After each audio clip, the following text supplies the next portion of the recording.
어제 몇 신문들이 박 대통령이 G7, 일본에서 지금 26, 27 이틀간 열리는 G7의 업적으로 일본 정부가 초청을 하려고 물밑에서 교섭을 했는데, 이 문제에서 핵심이 북핵 문제 논의인데, 여기에 그 업적으로 하는 부분을 사전에 아프리카 방문 일정이 조정되지 않는다고 한국 측이 거부를 하고 예정된 대로 아프리카로 갔다. 이 부분을 가지고 G7의 북핵 외교보다 아프리카 순방이 더 급했나라고 비판을 하고 있습니다.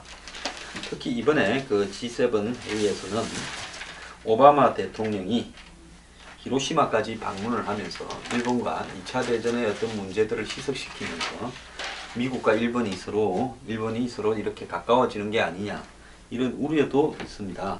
오늘 27일 오바마 대통령이 일본 원폭의 피폭지인 히로시마를 방문해서 아마 사실상 일본의 그 원폭 피폭에 대한 희생자들을 갖다가 위로하고, 그때 아마 14만 명이 히로시마에서 죽었다고 합니다.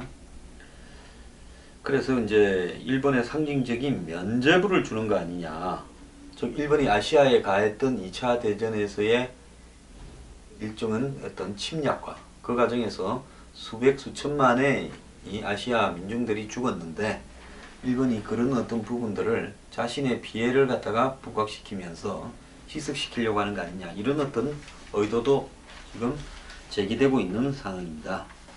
그래서 이 박근혜 대통령이 우리 측의 입장에서는 G7에서 이웃도 지금 중요한 의제 아젠다의 이해관계 나라인 한국을 옵저버, 정식 회원국은 아니지만은 이제 거기에 참석해서 이렇게 뺏어가는 나라로서 박 대통령을 이렇게 초청을 검토했다고 하지만은 우리가 그걸 갖다가 이제 거부했다, 이런 부분에서 비판이 좀 제기되고 있습니다. 박 대통령은 아프리카 연합에서 한국 대통령으로 처음으로 연설을 하는 어떤 기회가 있기 때문에 이런 부분도 중요하다. 아프리카 시장이 5억이고 아프리카의 경제 성장이 급성장을 하고 있고, 이런 부분에서 우리가 아프리카를 중시하는 부분도 무시할 수 없다. 외교부나 청와대 입장도 일리가 있습니다. 자, 그럼에도 불구하고 작년에 이제 중남미 순방을 가느라 60주년을 맞은 인도네시아 비동맹 국가의 반동 회의에 이렇게 참석을 안 하고 간 거, 그리고 이번에 G7에 참석을 할 수 있었는데 안 하고 간 부분에 대해서 이 비판하는 어떤 이 목소리는 계속 될 것 같습니다. 자, 여기에 이제 조선일보뿐만 아니라 당연히 이 야권 성향 매체들, 좌파 매체들도 비판을 하고 있습니다. 자, 이번 G7의 주요 의제가 세계 경제와 테러 위협, 북핵 문제 등 한반도와 주변 이해 관계들, 이런 것들이 핵심인데, 자, 이 문제를 갖다가 한국이 당사자니까 G7에 갈 수 있으면 열리를 제쳐고 가서, 즉 북한의 핵위협에 대해서 G7 국가들이 공동 대처해 달라, 특히 북미 평화협정 문제는 곤란하다라고 한 목소리를 내달라, 이런 부분들을 좀 할 필요가 있지 않았나, 이런 지금 이야기들을 하고 있습니다. 또 더 나아가서 외교가의 관심이 반기문 사무총장의 대권 도전에 쏠려 있는데, 자, 이 제주 포럼이라고 반 총장이 갔던 이 제주도 모임은 외교부 전현직 고위 간부들이 참석하는 모임인데, 이런 부분에 이목이 집중시키게 되면서, 즉 한국의 대선 문제들에 집중시키게 되면서 실질적으로 이 G7 회의에서의 북핵 문제라든지 오바마의 히로시마 방문에 대한 한국의 입장, 이런 부분들이 없어져 버린 거 아니냐라는 부분에 대해서 우려하는 목소리도 있습니다. 이 전직 한 외교관은 정식 회원이 아닌 상태에서 G7에서 다뤄지는 북핵 문제 등 일부 주제를 위해 대통령이 일본에 가는 것은 쉽지 않다면서도, 다만 아프리카 순방이 그렇게 급한 것인지에 대해서는 생각해 볼 필요가 있다라고도 이야기를 하고 있습니다. 또 이 한 교수는 한일 위안부 합의에 이어 오바마의 히로시마 방문 등으로 과거는 덮고 미일 동맹을 동북아시아의 이 전략의 핵심으로 이렇게 몰고 가겠다라는 부분이 한국으로서는 좀 방치할 수 없는 부분도 있다라는 거죠. 그래서 이런 어떤 부분들을 갖다가 이 도외시하고 아프리카의 뭐 경제협력, 아프리카와의 북한의 지금 핵 문제에 대한 협력 등을 이야기하는 것이 맞는가? 이런 부분에 대한 이의 제기는 분명히 옳을 수 있다고 봅니다. 저는 박근혜 대통령이 최근에 이 좀 업무 부분에 대한 이 장악 강도를 높여야 되는 거 아니냐라고 생각하고 있습니다. 버마 대사를 삼성전기의 전 전무, 현직도 아니고 버마에 가본 적이 없는 사람을 발령한 거. 야당이 국회만 열리면 가습기 살균제 청문회부터 법제화까지 대공세를 예고하고 있는데 그 와중에 가습기 살균제 옥시에 대표적 회사 옥시에 한마디로 법률 자문을 맡은 그래서 여러가지 소리가 나고 있는 김현장의 변호사를 또 청와대 법무비서관으로 임명한 부분, 또 아프리카를 가되 G7도 가는 그런 어떤 방법은 없었을까? 일정을 조금 조절해서 할 수 있는 방법은 없었을까? 그런 어떤 부분에서 제가 봤을 때 잠깐이라도 G7에 들렀다가 아프리카에 가는 그런 어떤 운영의 묘도 좀 아쉽습니다. 어쨌든 이런 부분들이 보수 진보 여야 양측의 어떤 언론에서 비판을 받고 있다는 부분은 그건 유념해야 될 대목이라고 봅니다.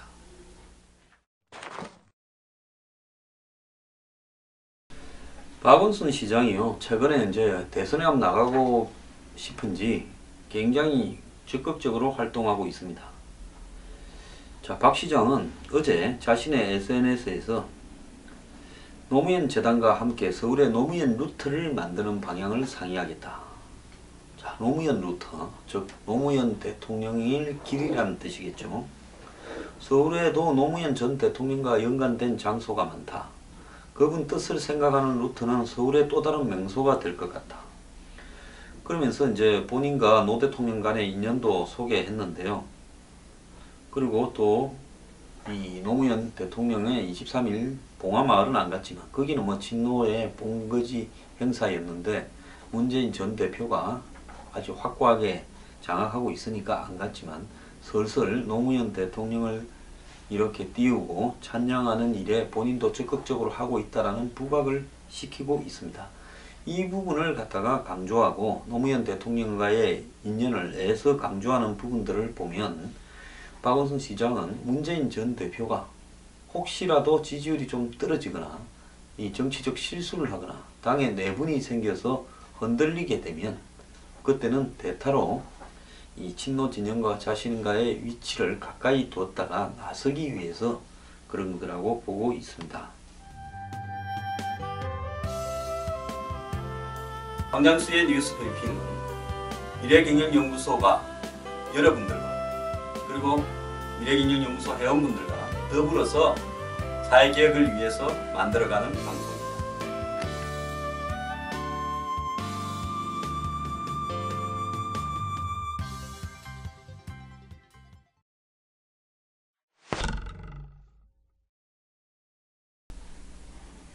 박원순 시장이요, 그 청년활동수당 문제를 정부 행정부서와 또 국무회의 등에서 부딪히면서까지 올 7월에 시작하겠다고 하고 있습니다.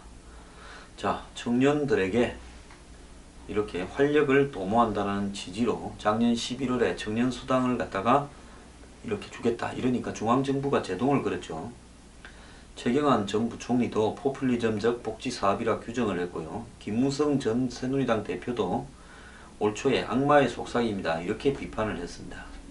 청년수당은 서울시의 2020 청년정책 기본 그 계획에 따라서 생긴 여러가지 형태의 청년지원책 중의 일부입니다. 3,000명을 대상으로 90억 규모의 시범사업을 갖다가 하겠다라는 내용인데요. 여당과 정부가 잇따라 이렇게 제동을 걸면서 이렇게 이슈가 되어버렸습니다. 자, 복지부는 신설복지사업이므로 사회보장기본법상에 사회보장신설 변경 협의제도에 따라 협의를 해야 한다고 서울시를 들미 잡았습니다. 서울시는 복지사업이 아니라 청년의 사회 진출을 돕기 위한 사업이니까 그 대상이 아니다 이랬지만은 결국 협의에 응했습니다. 근데 총선 직전에 서울시가 현금 지급 방식을 또 발표해서 논란을 더욱 가속화시켰습니다. 근데 총선을 거치면서 분위기가 좀 변했는데요. 정부도 중소기업에 취업하는 청년에게 현금을 지원한다라는 이런 방안을 발표를 했는데 지난 4월 27일 당정은 7월부터 중소기업에 취업하는 청년들이 2년을 근무하면 최대 900만 원을 정부와 기업이 서로 나누어서 지원하겠다라고 밝혔습니다. 왜 중소기업에 청년이 취업 안 하라는 이유가 임금이 낮으니까 정부가 중소기업 취업자에 대해서는 그 임금의 낮은 부분을 보상하는 부분을 기업이 얼마 좀 더 내고 정부도 더 내겠다 이런 부분이죠. 그렇게 되면서 서울시 청년수당 사업을 그러니까 아예 없애버릴 것 같은 복지부가 수용을 하지 않겠나 하는 기대감도 생겼습니다. 자, 26일 복지부가 서울시에 통보한 협의 결과는 표면상으로는 부동의, 즉 동의하지 않는다지만 사실상은 조건부 수용이나 마찬가지라는 이야기도 나오고 있습니다. 복지부는 서울시가 복지부의 변경 보완 요청 사항을 반영해서 재설계해서 협의를 요청해 오는 경우에 올해의 우선 시범 사업으로 추진할 수 있다. 내년 상반기에 시범 사업 결과를 복지부와 서울시가 공동으로 평가한 후 본 사업으로 확대 여부를 지속 협의할 수 있을 것이다. 자, 서울시가 복지부가 끝내 공식적으로 부동의를 고시한 것을 두고 사업 취지를 이해하지 못했다고 유감이라고 했지만은 사실상 복지부가 시범 사업이라 해서 진행을 하면 내용을 조금 바꾸면 동의해 주지 않겠는가 기대도 하는 것 같습니다. 박원순 시장은 복지부의 결정에 동의할 수 없다면서 복지부가 등을 돌렸다 이렇게 이야기를 하고 있지만은 결국은 복지부가 허용할 것 같다라는 느낌도 듭니다. 자, 갑시다. 결론적으로 서울시는 일정대로 하겠다는 거고요. 복지부가 협의의 여지가 있다라고 이렇게 실마리를 남겼기 때문에 결국은 서울시와 복지부가 사업 취지를 해치지 않는 범위에서 이 사업을 해나가면서 한편으로는 협의를 하겠다 이런 입장인 것 같습니다. 자, 현금 지급 방식에 대한 지적은 받아들일 가능성이 있다라는 겁니다. 다만 지원 활동을 취업과 창업에 국한하라거나 모니터링 장치를 강구하라는 요구는 안 받겠다 이런 입장인 것 같은데요. 복지부는 대상자의 선정에 객관성이 미흡하고 급여 항목 중에 순수 개인활동, 비정부 단체, NGO 활동 등 단순한 사회 참여 활동을 공공재원으로 지원하는 것은 옳지 않다라고 이야기하고 있습니다. 그리고 서울시가 급여 지출에 대해서 모니터하지 않고 그냥 무분별하게 현금 지급하는 것은 옳지 않다. 이렇게 이야기를 하고 있는데요. 반대하려면 처음부터 끝까지 한결같이 반대를 하든지요. 뭘 또 슬그머니 실마리를 열어줍니까? 저는요, 모든 청년에 대한 지원 활동은 할 만한 게 있으면 해야죠. 하지만 정부의 예산이나 이런 걸 감안해서 신중하게 해야 된다는 입장이지만은 청년들의 취업 상황이 어렵기 때문에 도와야 되는데 이런 청년들의 지원은 철저하게 취업과 연계해서 즉 노동을 하는 사람들에게 더욱더 잘하도록 격려하는 차원에서 이 지원하는 부분은 바람직하지만은 노동과 결부되지 않은 형태로 돈을 나눠주거나 청년들이 이거 갖고 용돈처럼 쓰게 하는 게 되는 부분에 돈을 부리는 부분은 철저히 반대합니다. 세계 어느 나라를 보더라도 청년들에게 노동과 결부되지 않은 그냥 돈을 나누어주는 이런 형태의 복지 사업이 성공한 사례가 없습니다.